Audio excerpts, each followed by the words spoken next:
હાલની જે પેટ્રોકેમિકલ પેદાશથી થતી અનેક એવી વસ્તુઓ છે, એમાંનો એક મોટો હિસ્સો કિસાનોના ફાર્મની અંદર વપરાતું યુરિયા ખાતર, DAP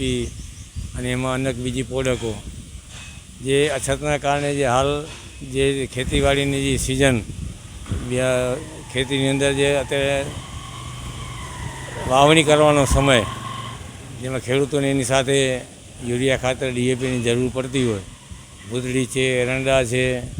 બીજી એવી અનેક શાકભાજી જેવી વસ્તુની અંદર વપરાતું આ ખાતર,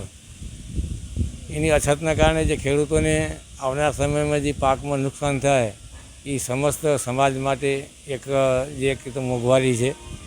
અને ઉત્પાદન ઓછું થાય તો મોંઘવારી વધે. આવી આને રોકવા માટે સરકારના જે નિગમો અને જે સરકારી કર્મચારીઓ એની સાથે જોડાયેલા હોય, જે ડિપાર્ટમેન્ટ, જે મશીનરી, એને ખરેખર સમય સૂચકતા પ્રમાણે જે ખેતીને લગતા સમય હોય, અત્યારે વરસાદ આવવાની તૈયારી છે, એટલે સૌભાગ્ય જેવો વરસાદ પડશે એવી ખેતીને સૂકી ખેતીઓ, લીલી ખેતીઓ બધાનું વાવેતર ચાલુ થતું હોય. અને ખાસ કરીને આપણે પાણીના અછતના કારણે વરસાદો થાય ત્યારે વરસાદની ખેતીનું વાવેતર થતું હોય, જેથી કરીને પાણીની જરૂરત ઓછી પડે અને વરસાદ સારો થાય તો ખેડૂતોને ગામડાની અંદર એક આખી જીવ આવી જાય એવું કંઈ તો કહેવાય. કારણ કે ખેડૂત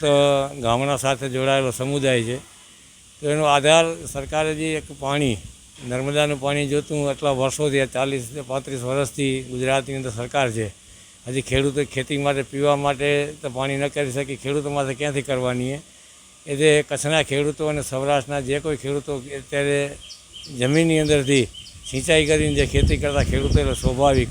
એ વરસાદની અંદર પૂરો સંપૂર્ણ પોતાની જમીનમાં પાક લેતા હોય, એમાં પોતાના વિસ્તાર પ્રમાણે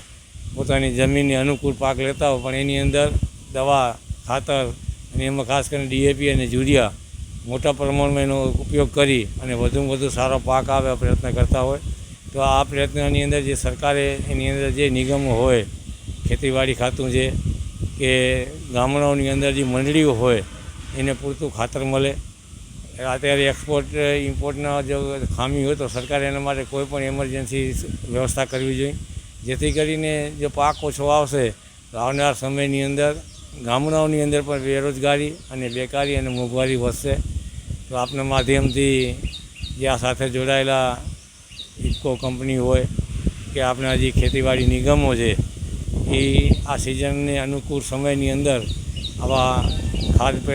પેદાશો પેદા કરવા માટેના ખેડૂતોને જે સુવિધાની જરૂર હોય, એમાં યુરિયા ખાતર અને DAP અને એને લગતા બીજા અન્ય ખાતરો, દવાઓ એ સરકારના ભાવોથી, સરકારની સહાયતાથી ઉપલબ્ધ થાય અને ખેડૂતોને આવનાર સમયમાં નુકસાન ન થાય એવા પ્રયત્ન કરવા જોઈએ. ફરીથી સરકારને એ જ વિનંતી કે દેશનો ખેડૂત જો નબળો પડશે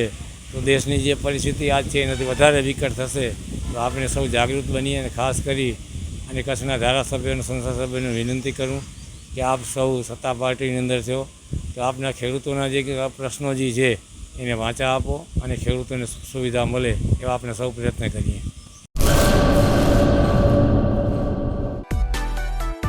માં motor driving, safe and sure driving. Driving એ શોખ સાથે આપની મોટી જવાબદારી પણ છે. અમારા ઇન્સ્ટ્રક્ટર દ્વારા સચોટ અને સરળ માર્ગદર્શન.